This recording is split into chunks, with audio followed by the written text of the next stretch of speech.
call to worship. It should be in line with Peter being rebuked by Jesus this week, which actually happened before the Transfiguration story, which we talked about a few weeks ago. But last week we just talked about the wilderness. Where does that fit into that whole storyline? This Gospel of Mark and lectionary really gets mixed around. It makes coming up with a service sometimes confusing the way the lectionary works. And I make a few mistakes along the way getting ready for Sunday. I know what you're thinking, but it's flawless on Sunday. How could you possibly have made mistakes along the way? Well, trust me, there's mistakes along the way, and there's even mistakes on Sunday, but only by me. Hopefully you don't notice too many of them. The best part about Sunday is that I'm with you.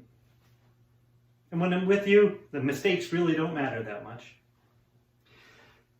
I used to take the kids driving as they were getting ready for their driver training tests.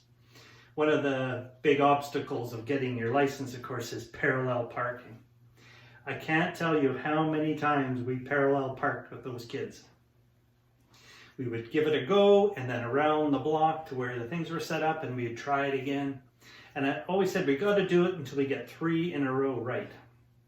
Now you might think that would drive me crazy as we do it over and over again. And I don't even want to count how many times.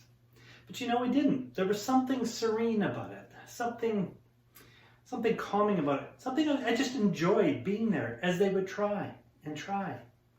It wasn't about the failing. It was about doing it together and trying together. None of us are perfect.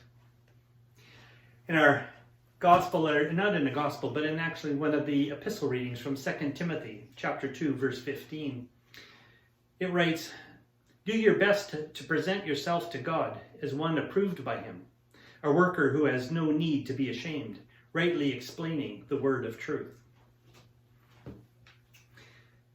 When we try, and we try, whether we fail or not, the thing is, we're doing our best. We're doing what God asks us to do. And I think God is similar to that driving instructor who I would be. That it wasn't about success or failure all the time. It was about doing it together.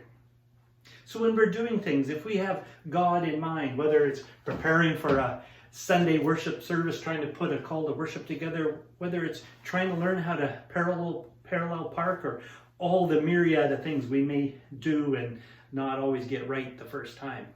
It's not about the failure. It's about the trying, and it's being together. Being together as a community, but being present with God. God smiles, and I bet it giggles a little bit when we have to pick ourselves up and try it again. Check me out in the kitchen sometime. Go, God gets a laugh out of that. Anyway, I think that's something to reflect on during this Lenten season. Not failures, let's call them glorious failures. Those ones that we might fail. And I'm not talking about spectacular. I'm talking about failures that are glorious in the sight of God, that we are there with God, with each other, trying. That's a good message to leave us with this week. Now, if you give me a minute, I got to try to figure this out. Call the worship, and then how is the prayer going to fit into that?